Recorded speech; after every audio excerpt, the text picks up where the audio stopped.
Seguro que alguna vez nos hemos preguntado cómo gigantes como Google o Facebook son capaces de manejar esas cantidades de datos que sinceramente se escapan a nuestra imaginación.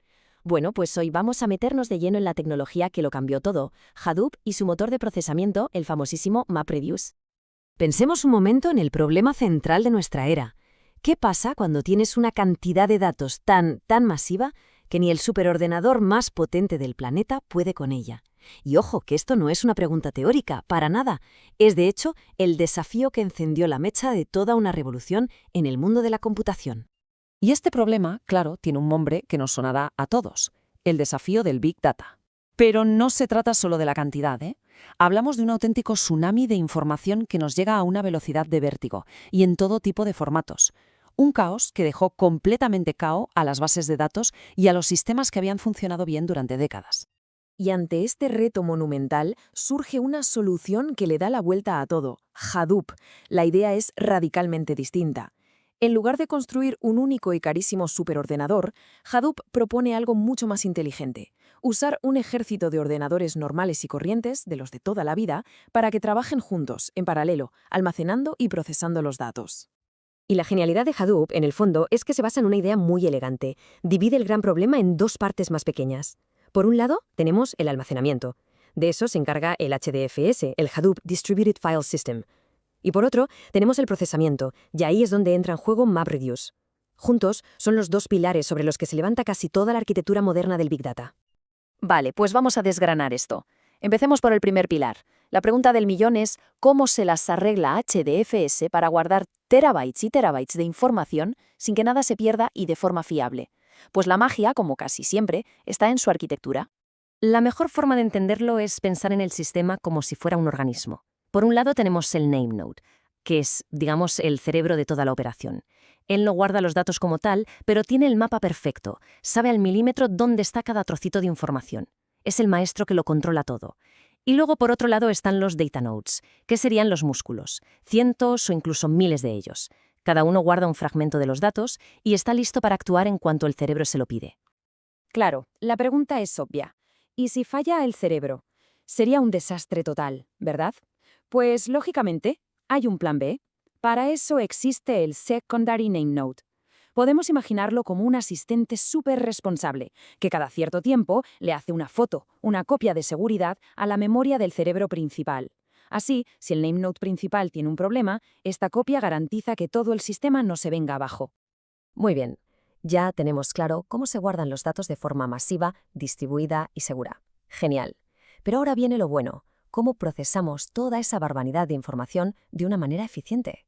Pues aquí es donde entra la segunda pieza clave del puzzle, el segundo pilar, MapReduce. A ver, lo que es verdaderamente revolucionario de MapReduce es que simplifica enormemente la vida de quien programa. O sea, en lugar de tener que volverse loco pensando en cómo repartir el trabajo, en qué pasa si una máquina se cae, en cómo se comunican, de todo ese lío se encarga el propio sistema. El programador solo tiene que centrarse en lo importante: ¿qué quiere calcular? No cómo. Y el flujo de trabajo es de una lógica aplastante. Primero tenemos la fase map. Esto es el clásico divide y vencerás. El problemón gigante se rompe en miles de tareas pequeñitas que se resuelven a la vez, en paralelo. Luego viene la fase shuffle, que es totalmente automática. Aquí el sistema actúa como un bibliotecario súper ordenado que va agrupando todos los resultados intermedios que tienen que ver entre sí. Y por último, la fase reduce, que coge todos esos grupitos y los combina para darnos, tachán, el resultado final. Y claro, para que todo este tinglado funcione a la perfección, hace falta una buena coordinación, una jerarquía muy parecida a la que vimos en HDFS. Tenemos a Job Tracker, que es el director de orquesta. Él recibe la partitura, o sea, el trabajo, la divide y le asigna cada parte a un músico, que son los Task Trackers. Y para que el concierto no se pare si un músico falla, cada Task Tracker le manda constantemente una señal, un latido, al director. Algo así como: que sigo aquí y todo en orden. Si uno de esos latidos se para, ¡zas!, el director le pasa esa partitura a otro músico al instante. Vale, hemos visto la teoría, los pilares, cómo funciona todo esto por dentro. Pero en la práctica, en el mundo real de las empresas, ¿cómo se usa? Pues la respuesta es que no hay un único Hadoop. Lo que existe es todo un ecosistema de herramientas y distribuciones que lo adaptan a distintas necesidades. Al principio la cosa era un poco más artesanal, por decirlo de alguna manera.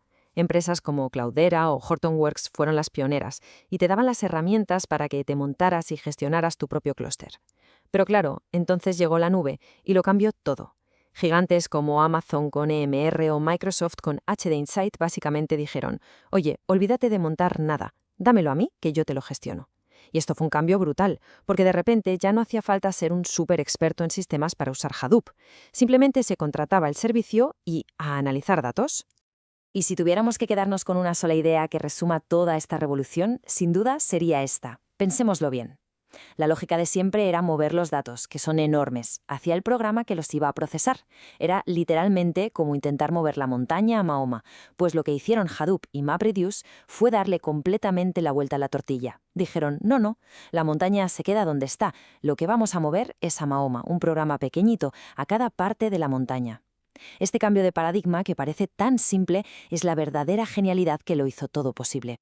Y todo esto nos lleva a una reflexión final, porque tecnologías como Hadoop y MapReduce no solo resolvieron un problema técnico, lo que hicieron fue abrir una puerta a campos que antes eran casi ciencia ficción, como la inteligencia artificial a gran escala o el análisis predictivo. Así que la pregunta que queda en el aire es, ahora que tenemos este poder, esta capacidad de analizar conjuntos de datos que antes eran inimaginables, ¿cuál es el próximo gran reto? ¿Qué nuevos horizontes vamos a ser capaces de explorar?